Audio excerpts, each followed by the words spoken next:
Hello everyone, we are ALKS Engineering. This is our final presentation for our can crusher project. I'm going to go through the design process quickly with you. So to begin, we had to start by defining our problem. This meant setting primary and secondary objectives and requirements. And from there, we went on to brainstorm ideas that could solve the problem. We selected the best design that met our requirements and began performing an analysis on this design. We then went on to model this in CAD, and we would have built a prototype. Now we're going to talk about the major components and actually how the device works itself. So there are 5 major components to discuss. The first being the motor that's connected to the small gear, which you can see is at label 1. This then goes through a gear train, which reduces the revolutions per minute while increasing the torque. The third component is the slider arm, which actually translates the rotational motion to linear motion, which is also connected to the crusher head, which is in red 5, which actually crushes the aluminum can. All of this is housed within the housing, which is opaque in the picture for visuals.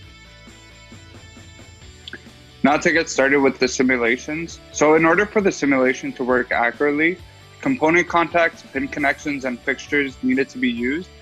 The highlighted green components in the top picture indicate one of the component contacts that was used, which allowed the crank arm to basically pass through the gear axle. On the bottom picture, there are green arrows indicating the can holster was fixed and could not move, which simulated the can holster actually being pinned to the recycling bin. And pin connectors were used to represent the behavior of the axles virtually.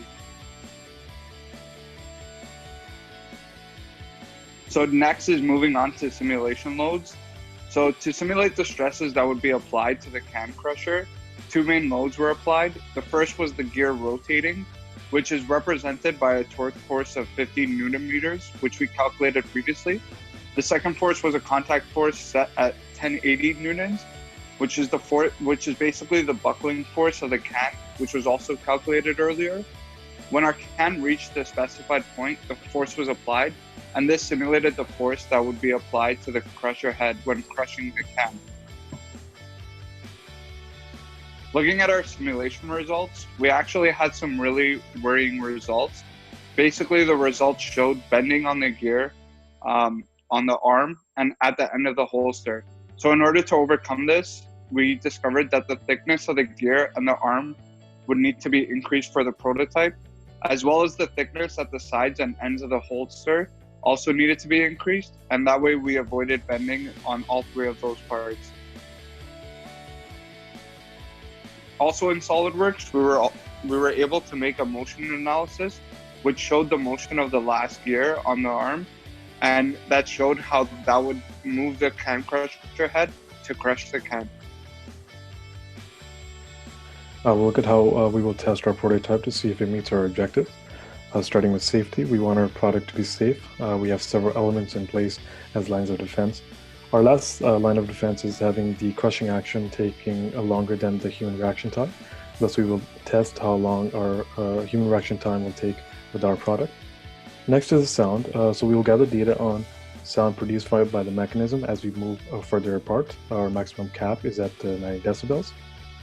Next slide. Testing for size is fairly simple. We will measure our prototype and make sure it's within our requirements. Lastly, costs will be calculated at the very end. We will add up all our expenses and compare to the maximum allocation for this project. So moving on to manufacturing, unfortunately we didn't get too far with this. We designed gears using CAD, and the gears were 3D printed at the lab in the Bergeron. Unfortunately, we were not able to pick up our gears, so we could not finish the manufacturing process. Now we're going to talk about some lessons learned, the lessons that we've learned along the way throughout this design. The first one being always ensure parts are in stock before trying to order them. I believe a bunch of groups found that this was pretty difficult.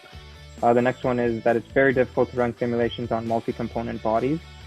And the final one being running simulations before creating prototypes will significantly reduce costs. As we saw earlier, that there were a few major areas that we saw failed, which we can then put more time into and make them thicker, thinner, whatever it is that we need to do so that they don't actually break for the future prototype, which would save us cost and time.